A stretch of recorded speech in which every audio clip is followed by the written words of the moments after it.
You will hear a conversation about a language course. First, you have some time to look at questions 1 to 5.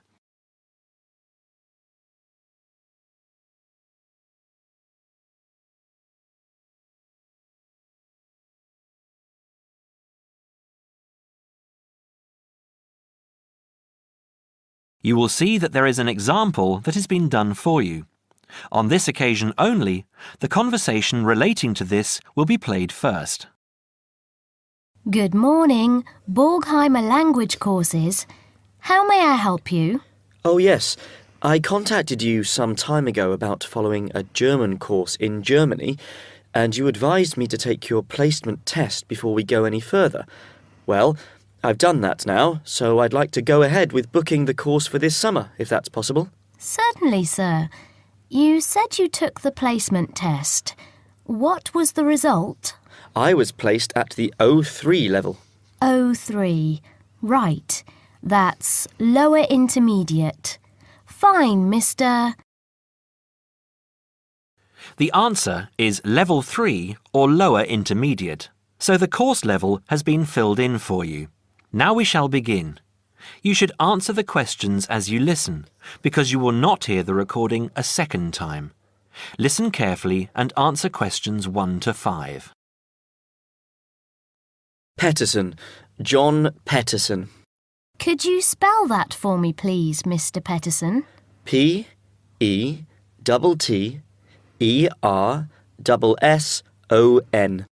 That's a double T and a double S.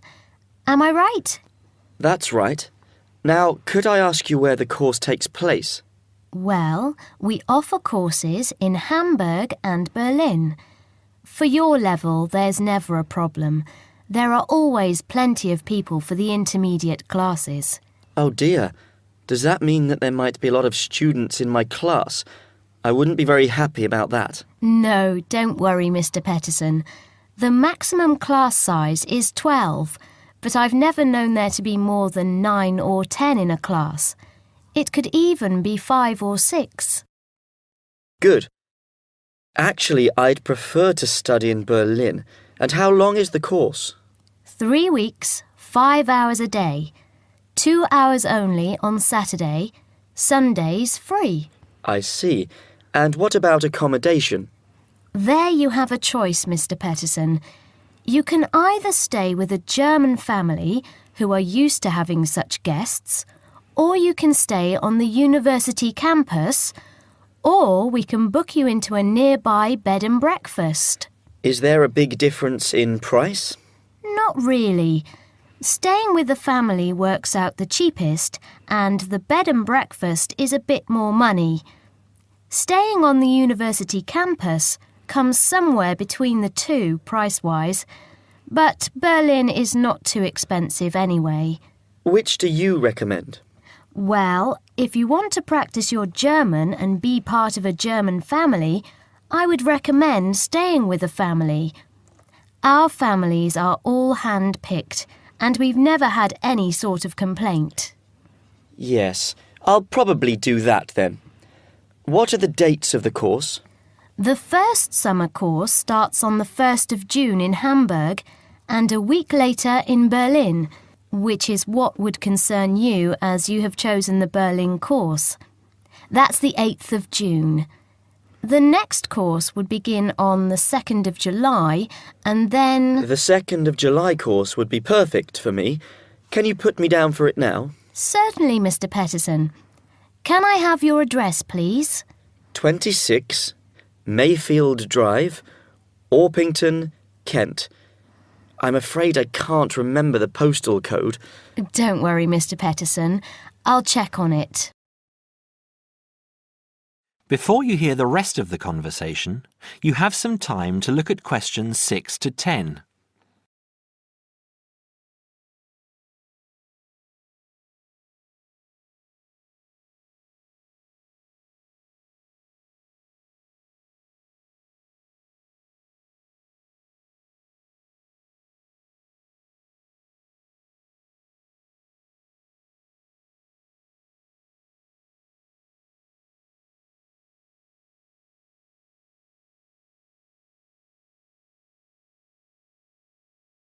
Now listen and answer questions 6 to 10. There are a couple of other things I'd like to ask. Certainly. What do I need to bring on the course? Well, apart from the obvious, you'll need our textbooks. I'll email you the name and publisher. You should be able to find it in your local bookstore. If you do have problems, call me or email me and I'll see what I can do. We provide the computers, computer disks, translation exercises and all that sort of thing, but you will need a good dictionary. We recommend Langenscheidt, which is more than adequate for your level. You don't have to go and spend a lot of money on an expensive dictionary. Not yet, anyway. Maybe you will when your German reaches a very high standard. That would be very nice. Now, finally, what about the cost of the course? And how do I pay? Would you like to pay that in pounds or in euros? Euros would be fine. In that case, it's 550 euros. You can pay by credit card if you like. Oh dear, I'm afraid I haven't got a credit card. How else can I pay? That's not a problem, Mr. Peterson. You can pay by bank transfer. Fine. By the way, I forgot to mention I am a full-time student. Have you got a student card? Oh, yes. Then that does make a difference, you'll be pleased to hear. You are entitled to 35% off the full price. And if you can persuade a few people to join you, it would work out even cheaper. How do you mean exactly? Well, for every 5 people you find, 1 goes free. In other words, if there are 6 of you, you get 1 free course. Of course, in reality, you would divide up the savings amongst you, presumably. Right. Well, I'll see what I can do. Thank you. Not at all, Mr. Peterson, and I'm sure you'll enjoy the course. There are, of course, sightseeing possibilities. Would you like me to send you our brochure describing them? Yes, thank you. I'd appreciate that. Anyway, thanks for your help. If I want to call back, who do I ask for? Susanna. I'm here most of the time.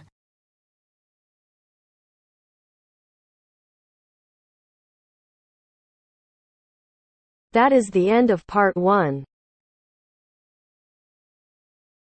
You now have half a minute to check your answers.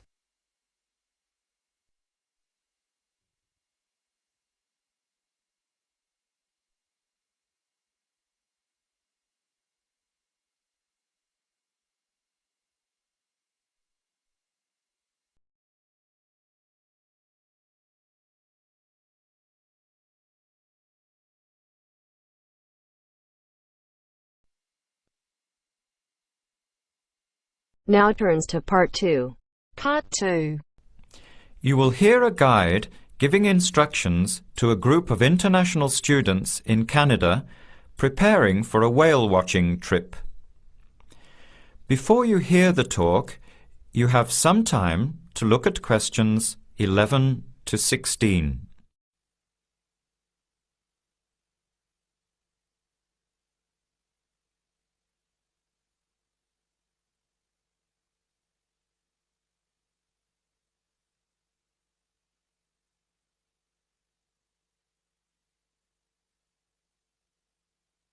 Now listen carefully to the first part of the talk and answer questions 11 to 16. Hello, everyone.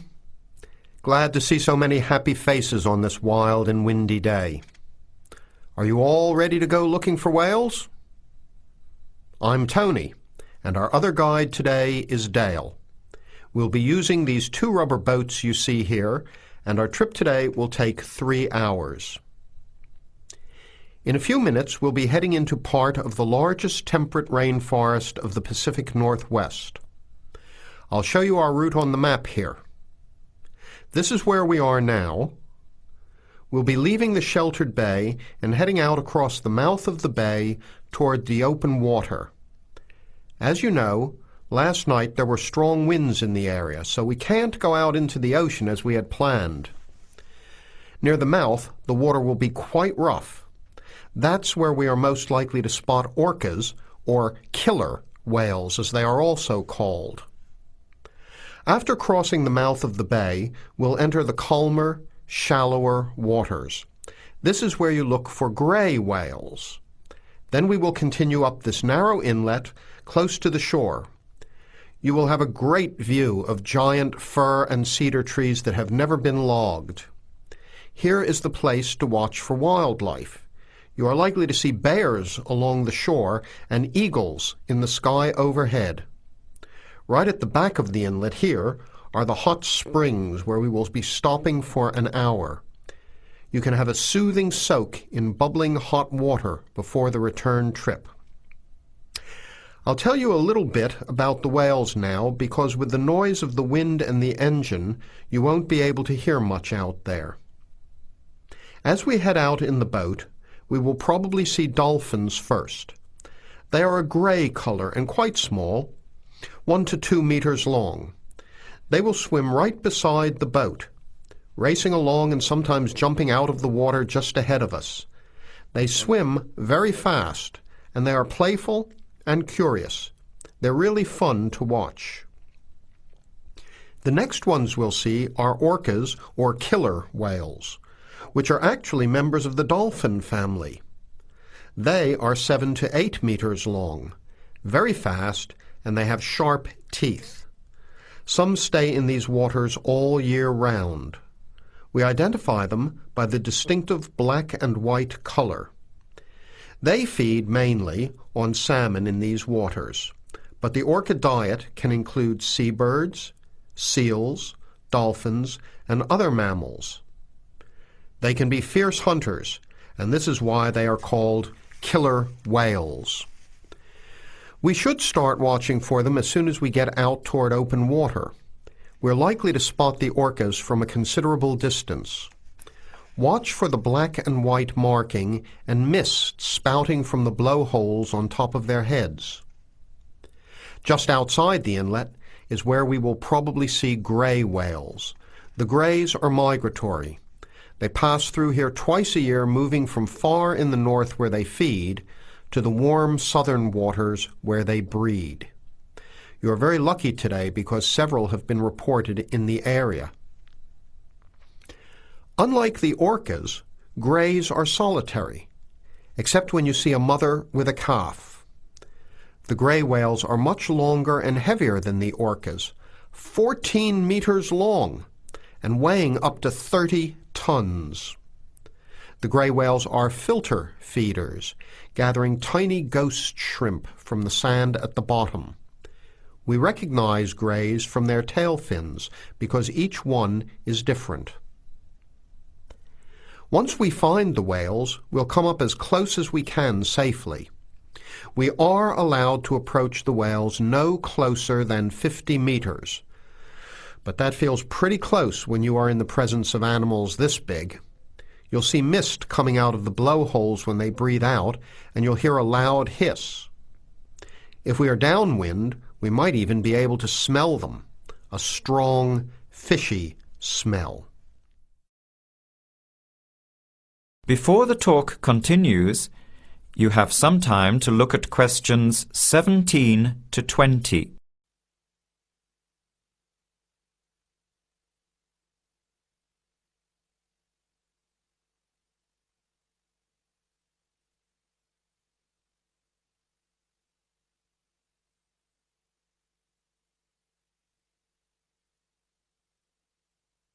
Now, as the talk continues, answer questions 17 to 20. Now, for just a few words of caution. It will be quite bouncy out there, especially in the front of the boat. If you want a smoother ride, stay in the middle of the boat, close to the engine. Hold on to the ropes and keep an eye on any big waves. Be alert so you don't get thrown out of the boat. In case of an emergency, you are all wearing survival suits.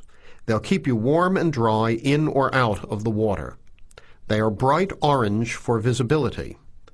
The water temperature is around 8 degrees. Without these suits, you would only last a few minutes in this cold water. With these suits, your survival time is increased dramatically. They will keep you upright in the water even if you can't swim. But we don't expect anybody to end up in the water, so don't worry. Now, are there any questions? I'm afraid of getting seasick. Right. I was just coming to that. If you think you might get seasick, take one of these patches and put it on your arm at the wrist, like this. It works on pressure points of the body and will relieve seasickness without the drowsiness you can get from pills. Are there any other questions?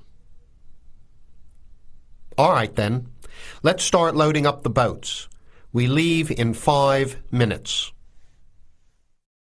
That is the end of part 2. You now have half a minute to check your answers.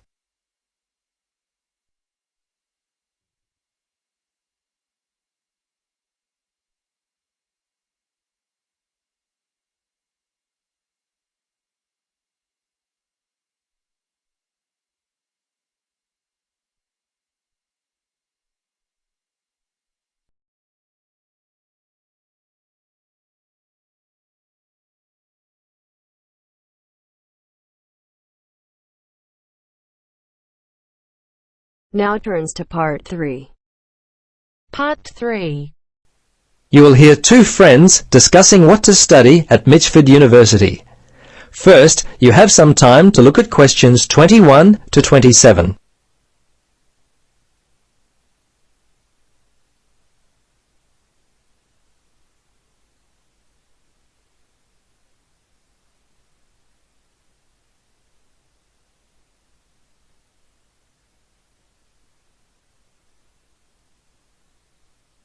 Now listen carefully and answer questions 21 to 27. Hello, Gloria. Hi, Paul. I just heard that you're studying psychology this year. At the moment, that's true, but to be honest, I'm not sure exactly what to study. You're in your 3rd year at university. Do you have any advice for me? Well, it's a difficult question for me to answer, but I do have some ideas based upon my personal experience that may be of help. Anything would be helpful at this point. I'm feeling a little worried about what I should do. Well, there are a few things that I would recommend. Firstly, ask yourself, what do you really enjoy studying?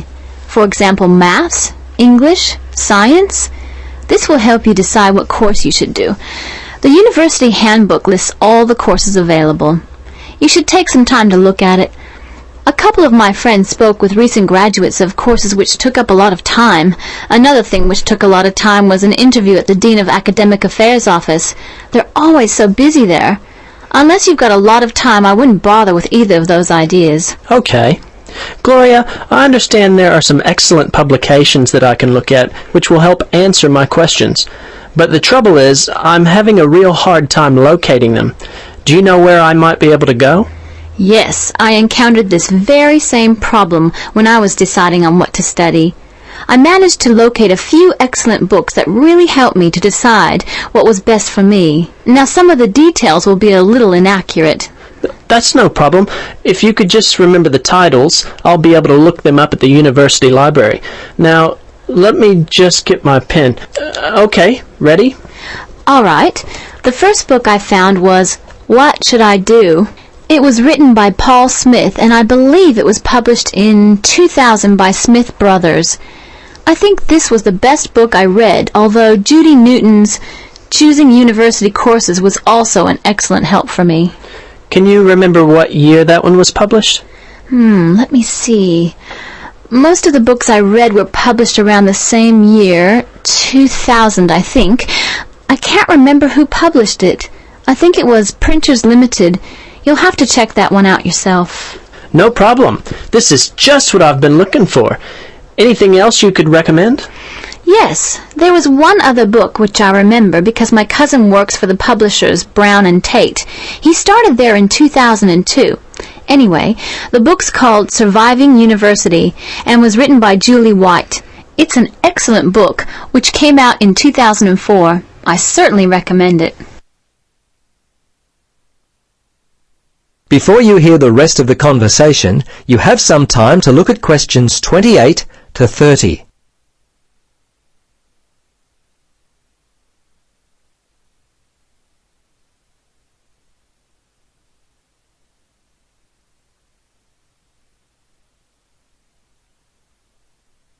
Now listen and answer questions 28 to 30.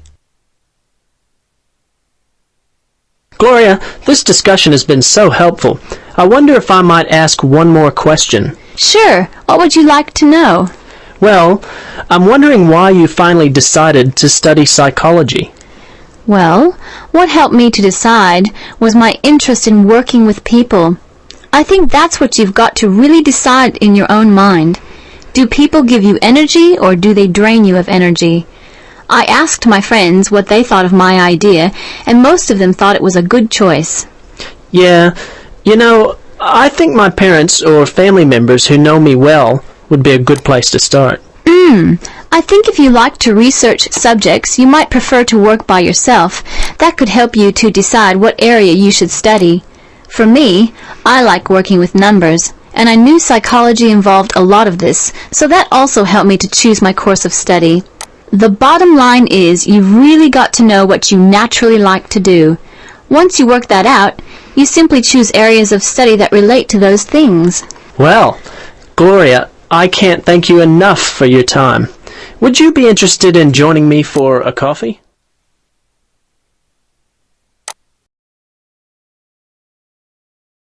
That is the end of part 3.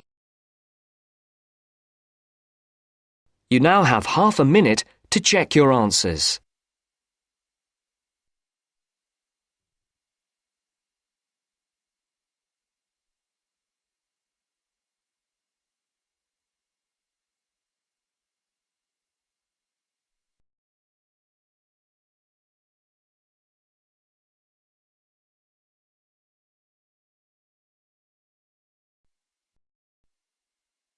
Now turns to part 4. Part 4. I'd like to go over some simple security measures today. First, you have some time to look at questions 31 to 40.